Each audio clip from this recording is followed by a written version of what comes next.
She's a force to be reckoned with. Yeah, she's one of a kind. Got that confidence and style.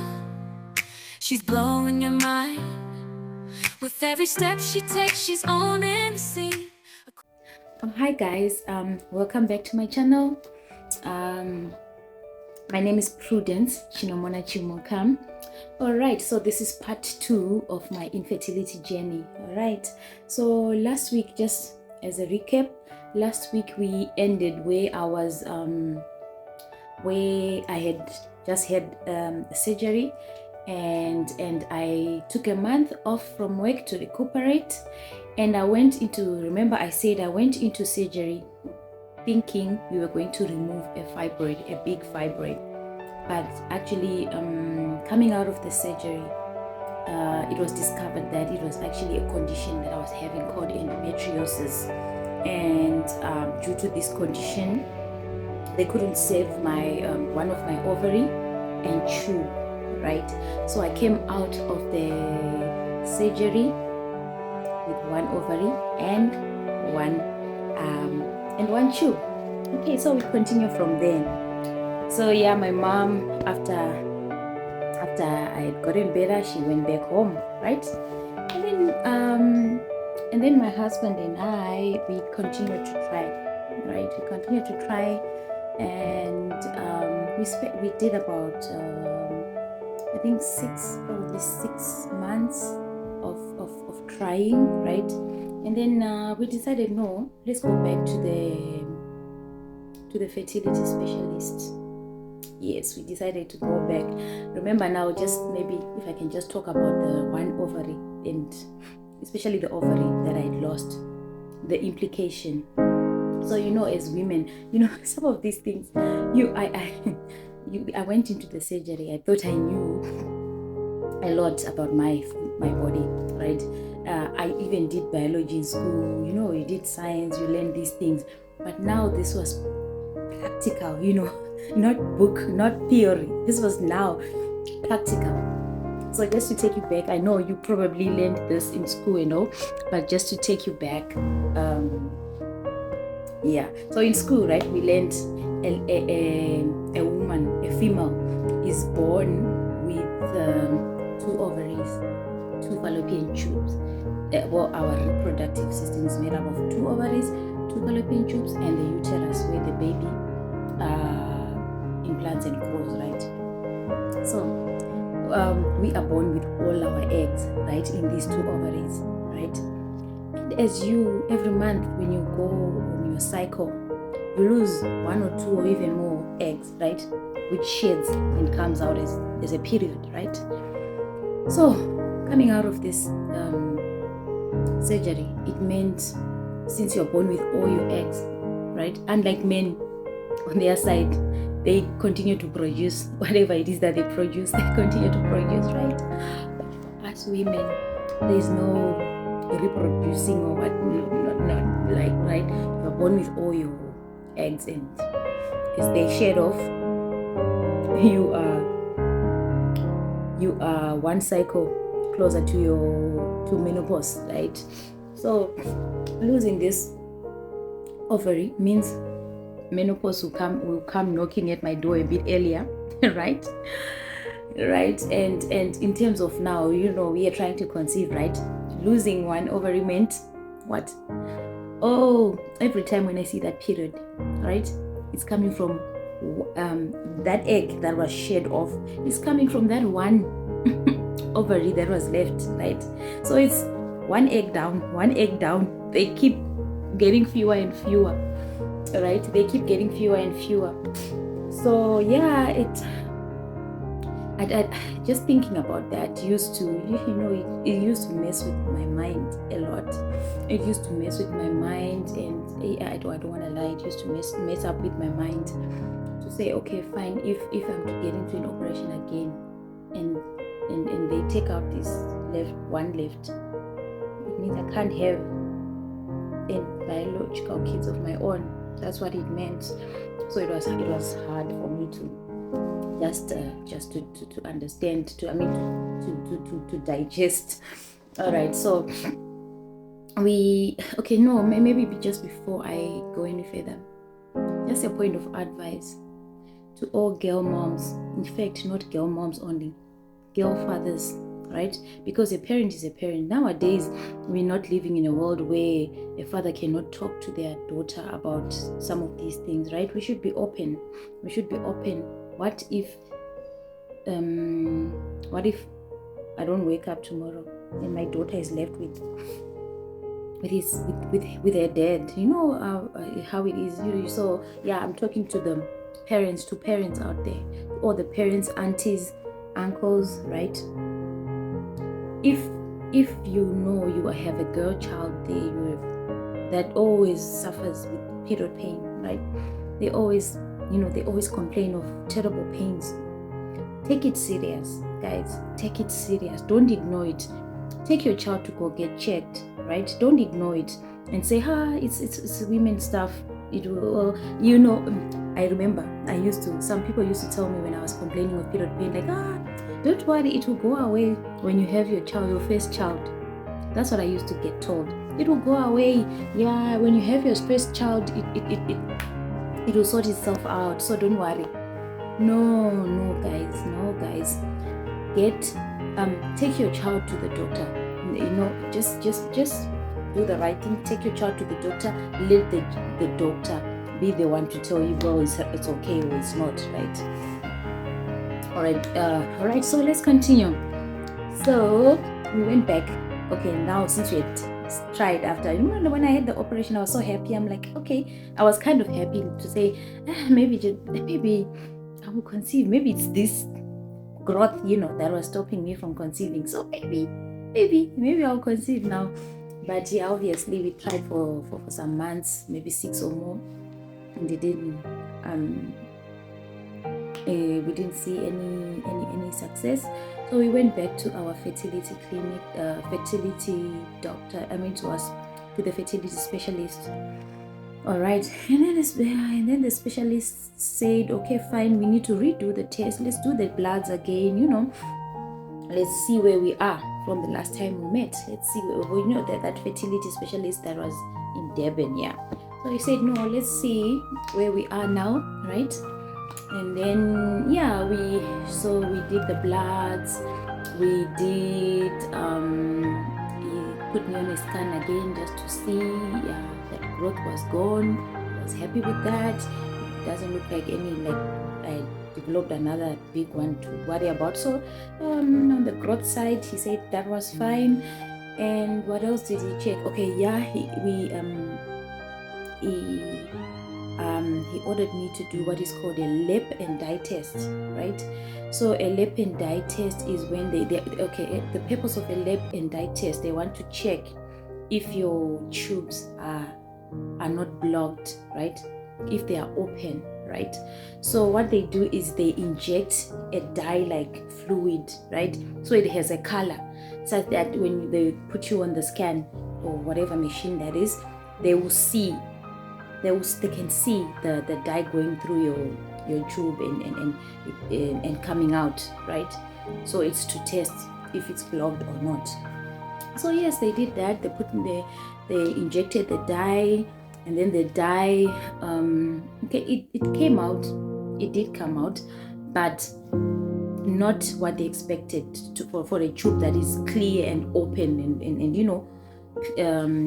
open enough for an egg to be able, for the process that they wanted. I'll speak about it now. So for the process that they wanted to do, it was not open enough. Yes, there were like drops. I don't know, there was a bit, you could see something came out, but not a lot, right? So it meant my tube was not completely blocked, but we can say it was blocked, but not completely blocked. At least some dye did manage to pass through, right? So okay, so so the doctor sat us down, and he told us, okay guys, you see, these are the results. So I was going to suggest 2 options for you guys, right? since you are not, your pocket is low, you don't have sufficient funds. I mean, you're not on medical aid or anything like that. So I was going to suggest artificial insemination, right? That's what the doctor said. And artificial, okay, there are two choices, which is artificial insemination and IVF. But IVF is very costly. So I was going to suggest artificial insemination, which is a process where they place the sperm directly into the uterus. Like, it's aiding for the sperm and the helping the sperm and the egg to meet. Excuse my language, but I have to say it the way it is. Even I am not comfortable saying some of these words, but yeah, but it is what it is, right? We are dealing with an infertility issue, so we cannot avoid it. So forgive me. Yeah, so that is artificial insemination. So obviously it was out because it passes through the fallopian tube to go into the uterus. So that process was out. Okay, again, we were distraught because it's like all these possible procedures are being eliminated, right? So now we had only one procedure left, which is IVF. Which was IVF. Forgive my tenses. I keep forgetting, like, we are in the past. It's like I'm living in the past. I'm still living in the past.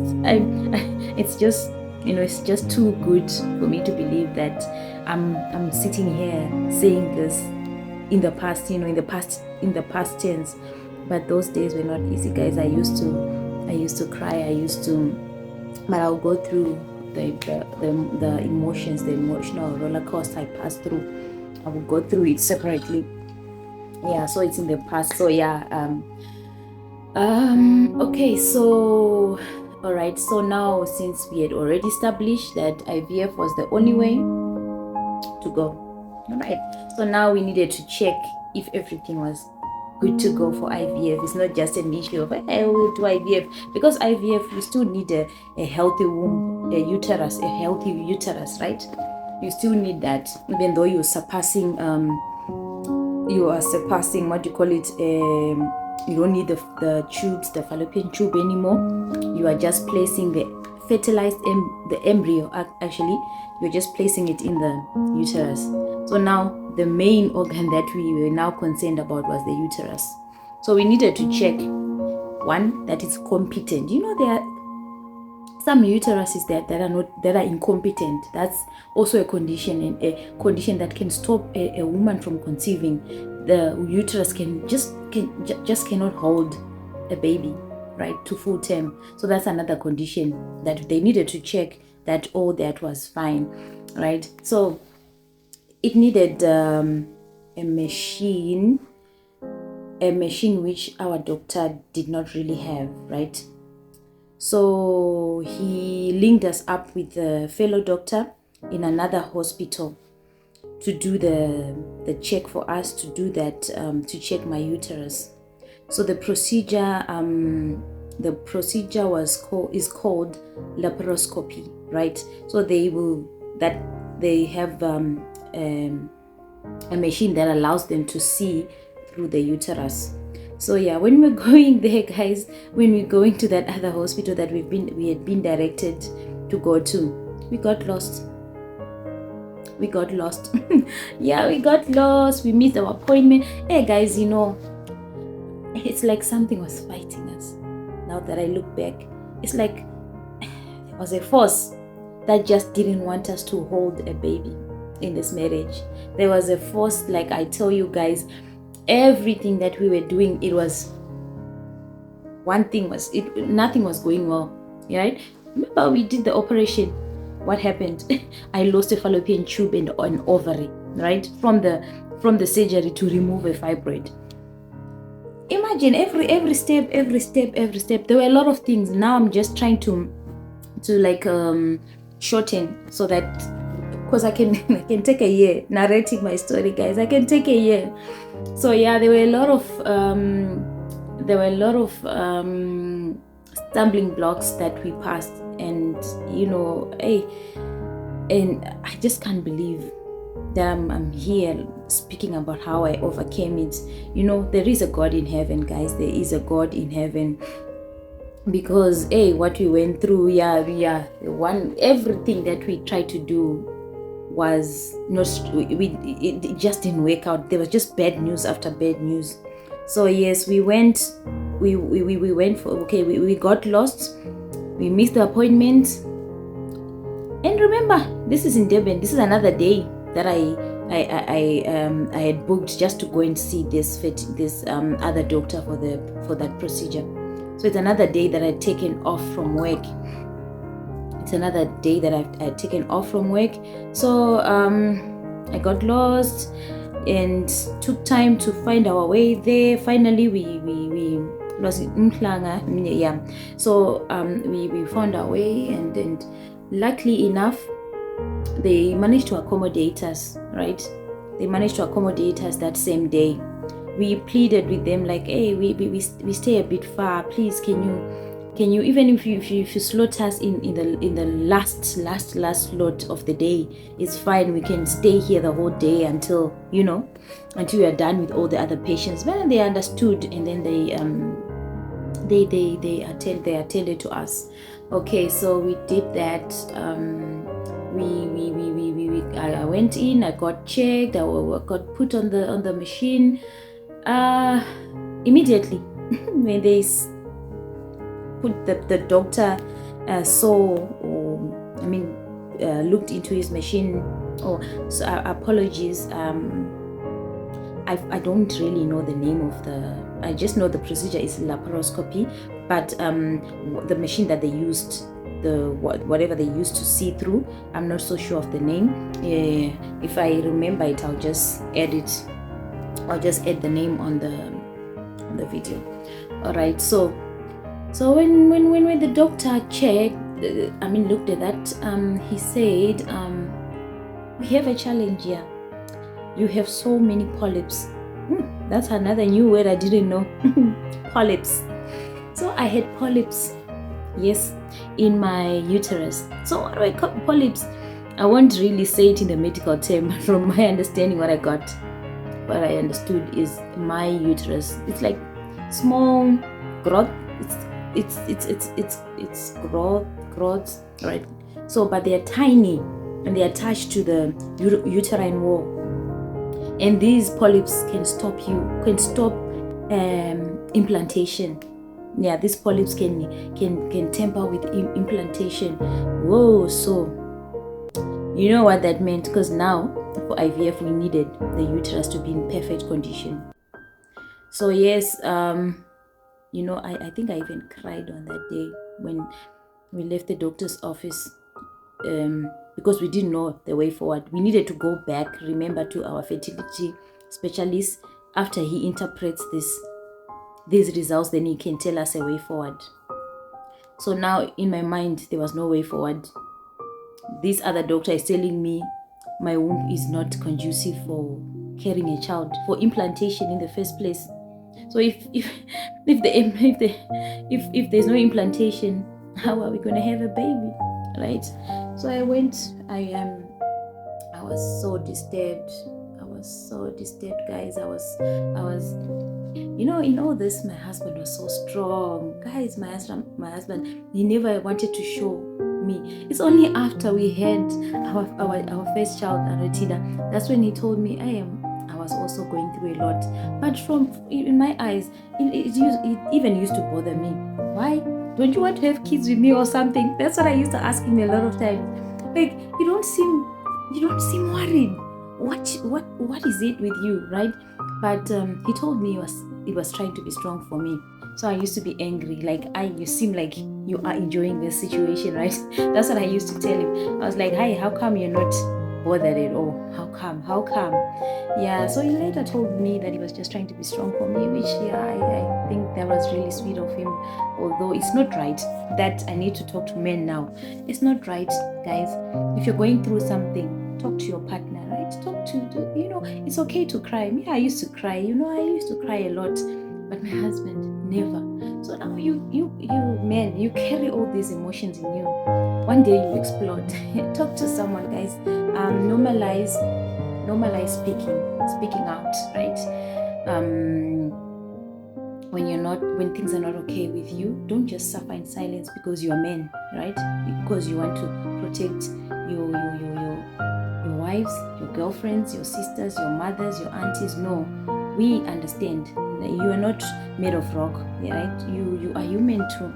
So yeah, that's what I told my husband later on. I'm like, no, you were not supposed to do that. It was better for us to cry together, you know. But yeah, so so that okay, so let me just move on. And then so on another day we made another appointment to go back to our fertility specialist. So he called us, he said, your results are out, you know, come, let's discuss the options available for you, right? And then now we didn't waste time. We went there, but I didn't have my hopes high. I was just like, you know, I'd already discussed with my husband. I was telling, at that point, I was open to anything. Hey, the crazy ideas I was coming up with. I told my husband, I told him, Terence, you are free to have a child with anyone you want out there. I mean, we can take care of the child. You know, if you decide you want someone there, do your thing there. Then you can bring the child. We can nurture the child. And then there was another wild, crazy idea that I had. The other crazy idea I had was, no, it's not crazy, guys. It's not crazy, because if there's someone out there that is doing it, parenthood is not giving birth to the child. You know, looking after a child that your husband brought home, you are a parent. So we don't condone cheating on your spouse. No, we don't. Yeah, but what I'm saying is, if that happens as the other partner, you need to accept. But okay, another crazy idea that I was having, crazy to me in my mind, surrogacy. It wasn't going to work out because we had no options. Who was going to carry the child for us? We financially, we needed to take care of that person, you know, make sure the person is all right, and then the procedure. So that's why I'm saying it was a crazy idea, because it wasn't something that we could do. It wasn't feasible for us, you know. So it was crazy. Yeah, so there were a lot of other crazy ideas. I was just like, I can do anything. I can do anything to have a baby in this house. You know, I used to say, this house is so boring. I just need us to you know, let's do anything, right? Yeah. So we went back to the fertility specialist, and